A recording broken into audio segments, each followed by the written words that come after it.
ನಮಸ್ಕಾರ ಕದಂಬ ನ್ಯೂಸ್ಗೆ ಸ್ವಾಗತ. ನಾನು ಸೋನಿಕಾ ಸುದೇಶ್. ಮೊದಲಿಗೆ ಮುಖ್ಯಾಂಶಗಳು.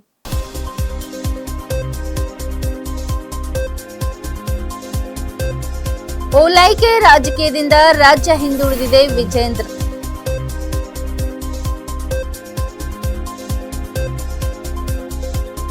ಸಂತೋಷ್ ಲಾಡ್ಗೆ ಡಿಸಿಎಂ ಸ್ಥಾನಕ್ಕೆ ಸಕಲ ಮರಾಠ ಸಮಾಜದ ಒತ್ತಾಯ.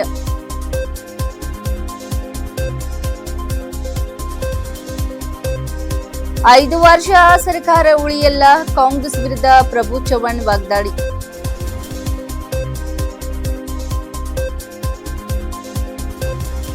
ಬೀದರ್ನಲ್ಲಿ ಆರ್ಸಿಬಿ ಅಭಿಮಾನಿಗಳ ವಿಜಯೋತ್ಸವ ಮೆರುಗು. ಸುದ್ದಿಯ ವಿವರಗಳು. ಕಾಂಗ್ರೆಸ್ ಸರ್ಕಾರ ವಲೈಕೆ ರಾಜಕೀಯದಲ್ಲಿ ತೊಡಗಿದ್ದು ಹಿಂದೂ ಸಮಾಜಕ್ಕೆ ಅಪಮಾನ ಮಾಡುತ್ತಿದೆ ಎಂದು ಬಿಜೆಪಿ ರಾಜ್ಯಾಧ್ಯಕ್ಷ ಬಿವೈ ವಿಜೇಂದ್ರ ಆರೋಪಿಸಿದರು. ಬೀದರ್ನಲ್ಲಿ ಮಾಧ್ಯಮ ಪ್ರತಿನಿಧಿಗಳೊಂದಿಗೆ ಮಾತನಾಡಿದ ಅವರು, ಅಧಿಕಾರದ ಮದ ಕಾಂಗ್ರೆಸ್ ನಾಯಕರ ನೆತ್ತಿಗೇರಿದ್ದು ಜನರ ಸಮಸ್ಯೆಗಳಿಗಿಂತ ರಾಜಕೀಯ ಲೆಕ್ಕಾಚಾರಗಳಿಗೆ ಹೆಚ್ಚಿನ ಆದ್ಯತೆ ನೀಡುತ್ತಿದ್ದಾರೆ ಎಂದು ಟೀಕಿಸಿದರು. ರಾಜ್ಯದಲ್ಲಿ ನಾಯಕತ್ವ ಬದಲಾವಣೆ ಹಾಗೂ ಡಿಕೆ ಶಿವಕುಮಾರ್ ಮುಖ್ಯಮಂತ್ರಿಯಾಗುವ ಸಾಧ್ಯತೆ ಕುರಿತು ಪ್ರತಿಕ್ರಿಯಿಸಿದ ವಿಜೇಂದ್ರ, ಕಳೆದ 3 ವರ್ಷಗಳಲ್ಲಿ ಕಾಂಗ್ರೆಸ್ ಸರ್ಕಾರ ಹೇಗೆ ಆಡಳಿತ ನಡೆಸಿದೆ ಎಂಬುದು ರಾಜ್ಯದ ಜನತೆಗೆ ಗೊತ್ತಿದೆ. ಈ ಅವಧಿಯಲ್ಲಿ ಯಾವುದೇ ಗಮನಾರ್ಹ ಅಭಿವೃದ್ಧಿ ಕೆಲಸಗಳು ನಡೆದಿಲ್ಲ ಎಂದು ಆರೋಪಿಸಿದರು. ಡಿಕೆ ಶಿವಕುಮಾರ್ ಮುಖ್ಯಮಂತ್ರಿ ಆದರೂ ರಾಜ್ಯದ ಅಭಿವೃದ್ಧಿಯಲ್ಲಿ ಯಾವುದೇ ಬದಲಾವಣೆ ಆಗುವುದಿಲ್ಲ. ಕಾಂಗ್ರೆಸ್ ಸರ್ಕಾರ ಜನರಿಗೆ ನೀಡಿದ್ದ ಭರವಸೆಗಳನ್ನು ಈಡೇರಿಸುವಲ್ಲಿ ವಿಫಲವಾಗಿದೆ ಎಂದು ಹೇಳಿದರು. ಗ್ಯಾರಂಟಿ ಯೋಜನೆಗಳ ಕುರಿತು ಮಾತನಾಡಿದ ಅವರು, ಯೋಜನೆಗಳನ್ನು ಘೋಷಿಸಿ ಜನರ ವಿಶ್ವಾಸ ಗಳಿಸಲು ಪ್ರಯತ್ನಿಸಿದರೂ ಅವುಗಳ ಅನುಷ್ಠಾನದಲ್ಲಿ ಸರ್ಕಾರ ಕೈಕೊಟ್ಟಿದೆ. ಅಭಿವೃದ್ಧಿ ಕಾರ್ಯಗಳನ್ನು ಕಡೆಗಣಿಸಿ ಕೇವಲ ಪ್ರಚಾರಕ್ಕೆ ಹೆಚ್ಚಿನ ಒತ್ತು ನೀಡಲಾಗಿದೆ ಎಂದು ವಾಗ್ದಾಳಿ ನಡೆಸಿದರು. ರಾಜ್ಯದ ಅಭಿವೃದ್ಧಿ, ರೈತರ ಸಮಸ್ಯೆಗಳು, ಉದ್ಯೋಗ ಸೃಷ್ಟಿ ಹಾಗೂ ಮೂಲ ಸೌಕರ್ಯ ಅಭಿವೃದ್ಧಿಯತ್ತ ಸರ್ಕಾರ ಗಮನ ಹರಿಸಬೇಕಿದ್ದು ಅದರಲ್ಲಿ ಸಂಪೂರ್ಣ ವಿಫಲವಾಗಿದೆ ಎಂದು ವಿಜೇಂದ್ರ ಆರೋಪಿಸಿದರು. ಕಾಂಗ್ರೆಸ್ ಸರ್ಕಾರದ ಆಡಳಿತದ ಬಗ್ಗೆ ಜನರಲ್ಲಿ ಅಸಮಾಧಾನ ಹೆಚ್ಚಾಗಿದ್ದು ಮುಂದಿನ ದಿನಗಳಲ್ಲಿ ಬಿಜೆಪಿ ಜನಪರ ಹೋರಾಟವನ್ನು ಮತ್ತಷ್ಟು ತೀವ್ರಗೊಳಿಸಲಿದೆ ಎಂದು ತಿಳಿಸಿದರು. ಕಾಂಗ್ರೆಸ್ ಸರ್ಕಾರದ ಅಲ್ಪಸಂಖ್ಯಾತರ ಓಲೈಕೆ ರಾಜಕಾರಣ,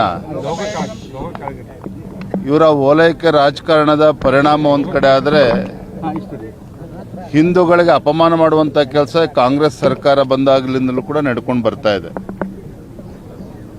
ಅಧಿಕಾರದ ಮದ ನೆತ್ತಿಗೆ ಏರ್ದಾಗ ಈ ರೀತಿ ಎಲ್ಲವೂ ಕೂಡ ಮಾಡಿಸ್ತದೆ. ಹಾಗಾಗಿ ಇವತ್ತು ನಾವು ಗುಲ್ಬರ್ಗದಲ್ಲಿ ಏನು ಆಳಂದದಲ್ಲಿ ಆಗಿರ್ತಕ್ಕಂಥ ಆ ಘಟನೆ, ಆ ಕೇಸ್ಗಳನ್ನು ಹಿಂಪಡೆದಿರುವಂಥದ್ದು, ಇವೆಲ್ಲವನ್ನು ಕೂಡ ನಾವು ಪ್ರತಿಭಟನೆ ಮಾಡಬೇಕು, ಈ ಸರ್ಕಾರಕ್ಕೆ ಬಿಸಿ ಮುಟ್ಟಿಸುವಂಥ ಕೆಲಸ ಮಾಡಬೇಕು. ಆ ನಿಟ್ಟಿನಲ್ಲಿ ಹೋರಾಟವನ್ನು ಹಮ್ಮಿಕೊಂಡಿದ್ದೇವೆ. ಇವರ ಡಿ ಕೆ ಶಿವಕುಮಾರ್ ಅವರ ನೇತೃತ್ವದ ಸರ್ಕಾರ ಹೇಗೆ ನಡೀತದೆ ನಾನು ಹೇಳುವಂಥ ಅವಶ್ಯಕತೆ ಇಲ್ಲ. ತಮಗೆ ಗೊತ್ತಿರೋ ಹಾಗೆ ಕಳೆದ 3 ವರ್ಷದಲ್ಲಿ ಈ ಕಾಂಗ್ರೆಸ್ ಸರ್ಕಾರ ರಾಜ್ಯದ ಅಧಿಕಾರಕ್ಕೆ ಬಂದಾಗಿನಿಂದ ಯಾವುದೇ ಒಂದು ಅಭಿವೃದ್ಧಿ ಕೆಲಸ ಕಾರ್ಯಗಳು ಮಾಡೋದಕ್ಕೆ ಸಾಧ್ಯ ಆಗಿಲ್ಲ. ಮತ್ತೊಂದು ಕಡೆ ಭ್ರಷ್ಟಾಚಾರ, ಅಲ್ಪಸಂಖ್ಯಾತರ ಓಲೈಕೆ ರಾಜಕಾರಣ ಬಿಟ್ಟರೆ ಏನೂ ಕೂಡ ಕಳೆದ 3 ವರ್ಷದಲ್ಲಿ ಆಗಿಲ್ಲ. ಇವರ ಗ್ಯಾರಂಟಿಗಳಿಂದ ಇವರ ಕೈಯನ್ನು ಕಟ್ಟಾಕೊಂಡಿದ್ದಾರೆ. ಅನುದಾನದ ಕೊರತೆಯಿಂದಾಗಿ ಇವರು ಕೂಡ ಡಿ ಕೆ ಶಿವಕುಮಾರ್ ಅವರು ಕೂಡ ರಾಜ್ಯದ ಅಭಿವೃದ್ಧಿಯನ್ನು ಮಾಡೋದಕ್ಕೆ ಸಾಧ್ಯ ಇಲ್ಲ. ಹಾಗಾಗಿ ಆಗಲೇ ಅವ್ರು ಇನ್ನೂ ಚಾರ್ಜ್ ತಗೊಳ್ಳಿ, ಮುಖ್ಯಮಂತ್ರಿ ಪ್ರಮಾಣ ವಚನ ತೆಗೆದುಕೊಳ್ಳಿ, ನಾವೇನು ಭಾರತೀಯ ಜನತಾ ಪಾರ್ಟಿಯನ್ನು ಹೇಗೆ ಎದುರಿಸಬೇಕು, ಏನು ಮಾಡಬೇಕು ಎಲ್ಲವನ್ನು ಕೂಡ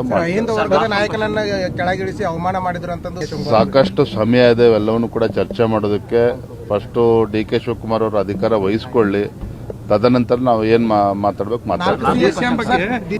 ನಮ್ಮ ಕೇಂದ್ರದ ವರಿಷ್ಠರು ಸದ್ಯದ ರಾಜಕೀಯ ಪರಿಸ್ಥಿತಿಗಳನ್ನು ನೋಡಿಕೊಂಡು ಯಾರನ್ನ ರಾಜ್ಯಸಭೆ ತೆಗೆದುಕೊಂಡು ಹೋದ್ರೆ ಏನಾಗ್ತದೆ ಇವೆಲ್ಲವನ್ನು ಕೂಡ ಆಧರಿಸಿ ನಮ್ಮ ರಾಷ್ಟ್ರೀಯ ನಾಯಕರು ತೀರ್ಮಾನ ಮಾಡುತ್ತಾರೆ. ರಾಜ್ಯ ಸಚಿವ ಸಂಪುಟ ಪುನರ್ರಚನೆ ಹಾಗೂ ಉಪಮುಖ್ಯಮಂತ್ರಿ ಸ್ಥಾನಕ್ಕೆ ಸಂಬಂಧಿಸಿದ ಚರ್ಚೆಗಳು ನಡೆಯುತ್ತಿರುವ ನಡುವೆಯೇ ಸಚಿವ ಸಂತೋಷ್ ಲಾಡಾ ಅವರಿಗೆ ಉಪಮುಖ್ಯಮಂತ್ರಿ ಡಿಸಿಎಂ ಸ್ಥಾನ ನೀಡಬೇಕು ಎಂದು ಸಕಲ ಮರಾಠ ಸಮಾಜ ಬೀದರ್ ಜಿಲ್ಲಾ ಘಟಕ ಆಗ್ರಹಿಸಿದೆ. ನಗರದ ಪತ್ರಿಕಾ ಭವನದಲ್ಲಿ ಸೋಮವಾರ ಆಯೋಜಿಸಿದ್ದ ಪತ್ರಿಕೆಗೋಷ್ಠಿಯಲ್ಲಿ ಸಮಾಜದ ಪ್ರಮುಖ ಮುಖಂಡರು ಇದರ ಬಗ್ಗೆ ಪ್ರಸ್ತಾಪಿಸಿದರು. ಈ ಸಂದರ್ಭದಲ್ಲಿ ಮಾತನಾಡಿದ ಸಮಾಜದ ಮುಖಂಡರೊಬ್ಬರು, ಸಂತೋಷ್ ಲಾಡ್ ಅವರು ತಮ್ಮ ರಾಜಕೀಯ ಜೀವನದಲ್ಲಿ ಜನಪರ ಕಾರ್ಯಗಳನ್ನು ಕೈಗೊಂಡು ಎಲ್ಲಾ ಸಮುದಾಯಗಳ ವಿಶ್ವಾಸ ಗಳಿಸಿದ್ದಾರೆ. ರಾಜ್ಯದಲ್ಲಿ ಮರಾಠ ಸಮುದಾಯವು ಗಣನೀಯ ಸಂಖ್ಯೆಯ ಮತದಾರರನ್ನು ಹೊಂದಿದ್ದು ಸಮಾಜದ ಭಾವನೆಗಳಿಗೆ ಸರ್ಕಾರ ಸ್ಪಂದಿಸಬೇಕಾಗಿದೆ. ಸಂತೋಷ್ ಲಾಡ್ ಅವರಿಗೆ ಸೂಕ್ತ ಸ್ಥಾನಮಾನ ನೀಡದಿದ್ದರೆ ಮುಂದಿನ ದಿನಗಳಲ್ಲಿ ಕಾಂಗ್ರೆಸ್ ಪಕ್ಷಕ್ಕೆ ಮರಾಠ ಸಮುದಾಯದ ಬೆಂಬಲ ಕಡಿಮೆಯಾಗುವ ಸಾಧ್ಯತೆ ಇದೆ ಎಂದು ಅವರು ಎಚ್ಚರಿಸಿದರು. ಡಿಸಿಎಂ ಸ್ಥಾನ ನೀಡದಿದ್ದಲ್ಲಿ ರಾಜ್ಯಾದ್ಯಂತ ಹೋರಾಟ ನಡೆಸುವ ಕುರಿತು ಸಹ ಮುಖಂಡರು ಎಚ್ಚರಿಕೆ ನೀಡಿದರು. ಮತ್ತೊಬ್ಬ ಮುಖಂಡ ಮಾತನಾಡಿ, ಸಂತೋಷ್ ಲಾಡ್ ಅವರು ರಾಜಕೀಯ ಕ್ಷೇತ್ರದಲ್ಲಿ ಅಪಾರ ಅನುಭವ ಹೊಂದಿದ್ದಾರೆ. 4 ಬಾರಿ ವಿಧಾನಸಭೆ ಚುನಾವಣೆಯಲ್ಲಿ ಗೆಲುವು ಸಾಧಿಸಿರುವ ಅವರು 3 ಬಾರಿ ಸಚಿವರಾಗಿ ಕಾರ್ಯನಿರ್ವಹಿಸಿ ಆಡಳಿತಾತ್ಮಕ ಅನುಭವ ಪಡೆದುಕೊಂಡಿದ್ದಾರೆ. ಅವರ ಅನುಭವ, ಜನಪರ ಕಾರ್ಯಗಳು ಹಾಗೂ ಸಂಘಟನಾ ಸಮರ್ಥವನ್ನು ಪರಿಗಣಿಸಿ ಡಿಸಿಎಂ ಸ್ಥಾನ ನೀಡುವುದು ಸೂಕ್ತವಾಗಲಿದೆ ಎಂದು ಅಭಿಪ್ರಾಯಪಟ್ಟರು. ನೀವು ಮುಂದೆ ಏನು ಮಾಡ್ತೀರಿ ಸಿಗಲಿಲ್ಲ ಅಂದ್ರೆ ನೋಡಿ, ನಮ್ಮ ಇಡೀ ಕರ್ನಾಟಕ ರಾಜ್ಯದಲ್ಲಿ 50-60 ಲಕ್ಷ ಜನರಿದ್ದೆವು ಮತ್ತು ಈ ಪ್ರತಿಯೊಂದು ಕ್ಷೇತ್ರದಲ್ಲಿ ನಮ್ಮ ನಾಮಿನೇಷನ್ ಇದೆ.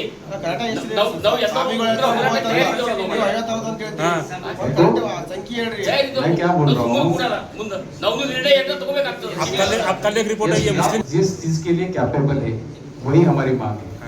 अंदर हमारे संतोष लाड को डीसीएम करना ऐसी हमारी मांग है, क्योंकि संतोष लाड अच्छा काम करने वाले नेता है, हमारे समाज के लिए अच्छा काम करती। और दूसरी बात, ये कर्नाटक के ऊपर था, हमारा राज्य था, पहले मराठों का राज्य था, बेंगलोर हमारे मराठों का राज्य था, पूरा आधे से ज्यादा कर्नाटक हमारा था। लेकिन हमको 2-3 तो मिनिस्टर देना चाहिए इस बार। लेकिन अभी संतोष लाड को डीसीएम पक्का बनाना नहीं बना है तो पूरा मराठा समाज पूरा स्टेट में ना आक्रोश मोर्चा निकलने वाला है।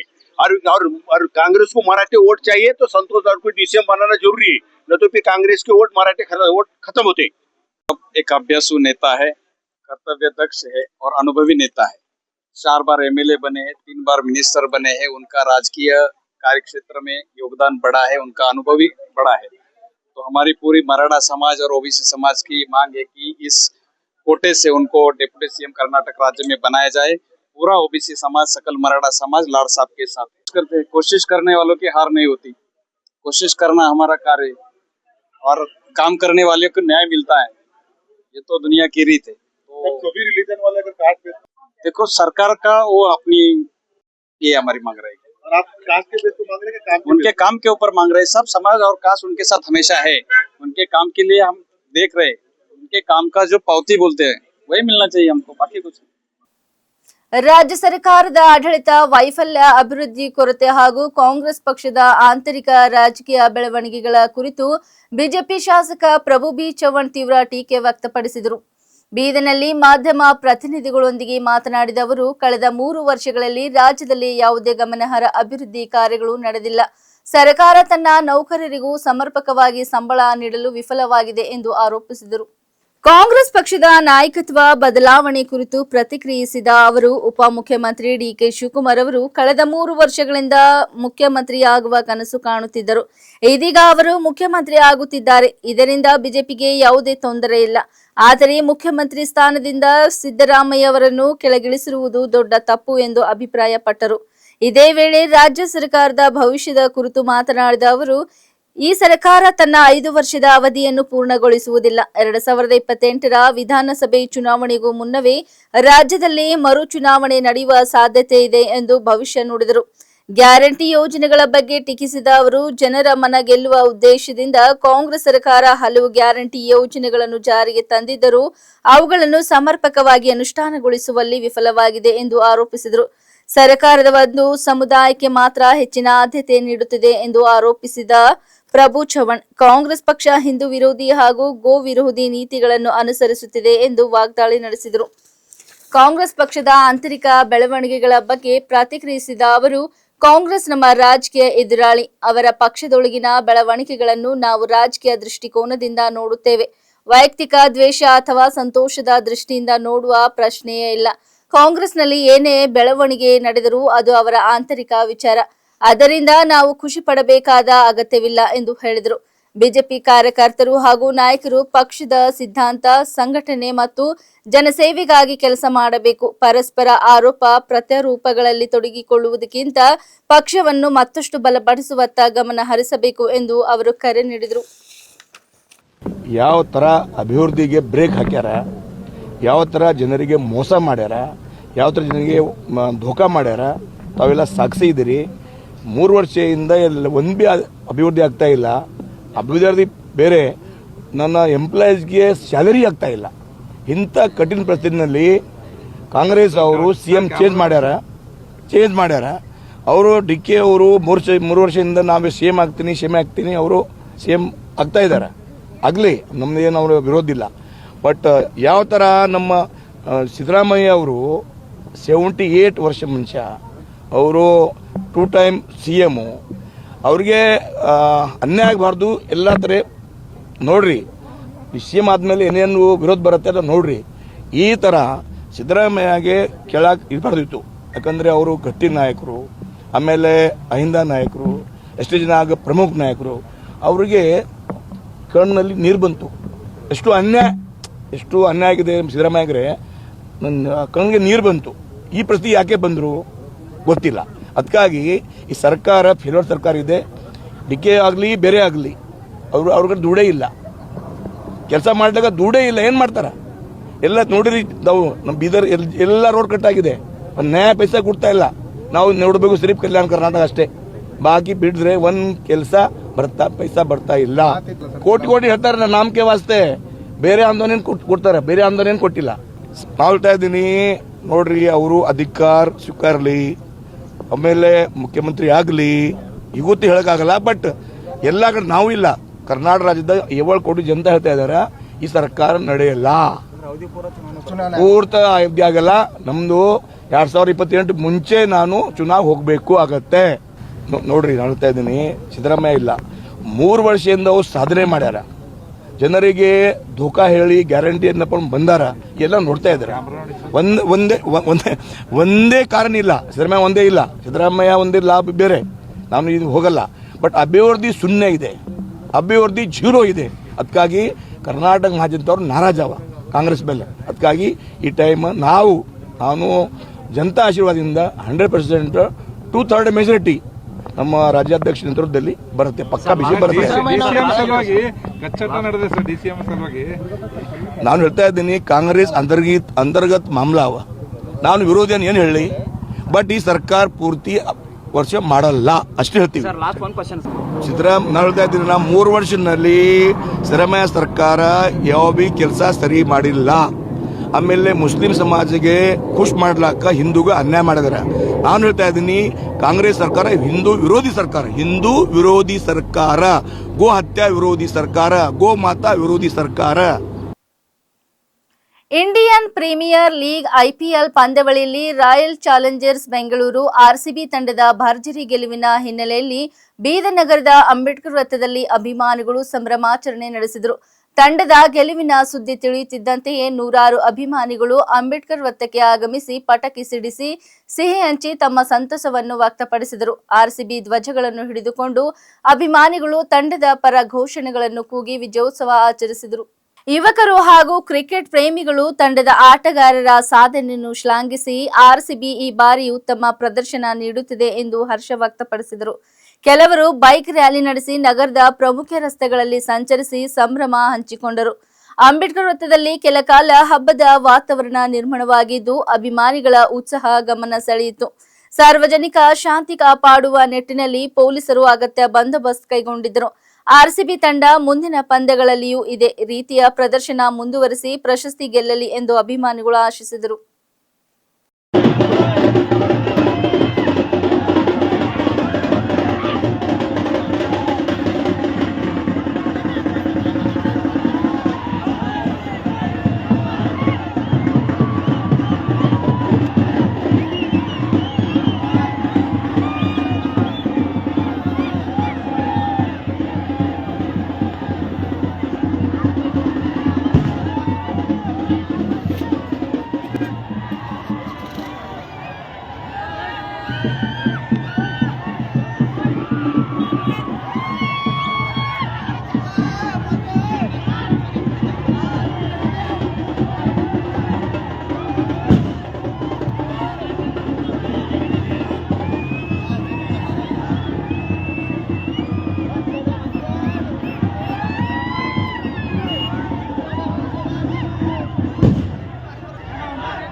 ರಾಜ್ಯದಲ್ಲಿ ನೂತನ ಸಚಿವ ಸಂಪುಟ ರಚನೆ ಕುರಿತ ರಾಜಕೀಯ ಚಟುವಟಿಕೆಗಳು ಗರಿಗೆದರಿರುವ ನಡುವೆಯೇ ಜನಪ್ರಿಯ ನಾಯಕರಾದ ಸಚಿವ ಪ್ರಿಯಾಂಕ್ ಖರ್ಗೆ ಅವರಿಗೆ ಉಪಮುಖ್ಯಮಂತ್ರಿ ಸ್ಥಾನ ನೀಡಬೇಕು ಹಾಗೂ ಹಿರಿಯ ಕಾಂಗ್ರೆಸ್ ಮುಖಂಡ ಡಾಕ್ಟರ್ ಚಂದ್ರಶೇಖರ್ ಬಿ ಪಾಟೀಲ್ ಅವರಿಗೆ ಸಚಿವ ಸಂಪುಟದಲ್ಲಿ ಸಚಿವ ಸ್ಥಾನ ಕಲ್ಪಿಸಬೇಕು ಎಂದು ಆಗ್ರಹಿಸಿ ಬೀದರ್ ನಗರದಲ್ಲಿ ವಿವಿಧ ಸಂಘಟನೆಗಳು, ಕಾರ್ಯಕರ್ತರು ಹಾಗೂ ಅಭಿಮಾನಿಗಳಿಂದ ಬೃಹತ್ ಪ್ರತಿಭಟನೆ ನಡೆಸಲಾಯಿತು. ನಗರದ ಪ್ರಮುಖ ರಸ್ತೆಗಳಲ್ಲಿ ನೂರಾರು ಕಾರ್ಯಕರ್ತರು ಮೆರವಣಿಗೆ ನಡೆಸಿ ಪಕ್ಷದ ವರಿಷ್ಠರು ಉತ್ತರ ಕರ್ನಾಟಕ ಭಾಗಕ್ಕೆ ಹೆಚ್ಚಿನ ಪ್ರಾತಿನಿಧ್ಯ ನೀಡಬೇಕು ಎಂದು ಒತ್ತಾಯಿಸಿದರು.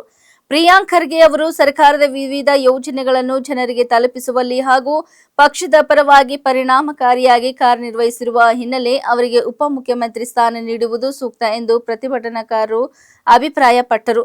ಇತ್ತೀಚಿನ ದಿನಗಳಲ್ಲಿ ಕಾಂಗ್ರೆಸ್ ವಲಯದಲ್ಲಿಯೂ ಪ್ರಿಯಾಂಕ್ ಖರ್ಗೆ ಅವರಿಗೆ ಡಿಸಿಎಂ ಸ್ಥಾನ ನೀಡುವ ಕುರಿತು ಹಲವು ನಾಯಕರು ಬೆಂಬಲ ವ್ಯಕ್ತಪಡಿಸಿದ್ದಾರೆ. ಇದೇ ವೇಳೆ ಡಾಕ್ಟರ್ ಚಂದ್ರಶೇಖರ್ ಬಿ ಪಾಟೀಲ್ ಅವರು ಪಕ್ಷ ಸಂಘಟನೆ, ಸಾಮಾಜಿಕ ಸೇವೆ ಹಾಗೂ ಜಿಲ್ಲೆಯ ಅಭಿವೃದ್ಧಿಗೆ ನೀಡಿರುವ ಕೊಡುಗೆಯನ್ನು ಪರಿಗಣಿಸಿ ಅವರಿಗೆ ಸಚಿವ ಸ್ಥಾನ ನೀಡಬೇಕು ಎಂದು ಪ್ರತಿಭಟನಾಕಾರರು ಒತ್ತಾಯಿಸಿದರು. ಉತ್ತರ ಕರ್ನಾಟಕ ಭಾಗದ ನಾಯಕರಿಗೆ ಸಚಿವ ಸಂಪುಟದಲ್ಲಿ ಸಮರ್ಪಕ ಸ್ಥಾನಮಾನ ದೊರೆಯಬೇಕು ಎಂಬ ಘೋಷಣೆಗಳು ಪ್ರತಿಭಟನೆಯ ವೇಳೆ ಮೊಳಗಿದವು.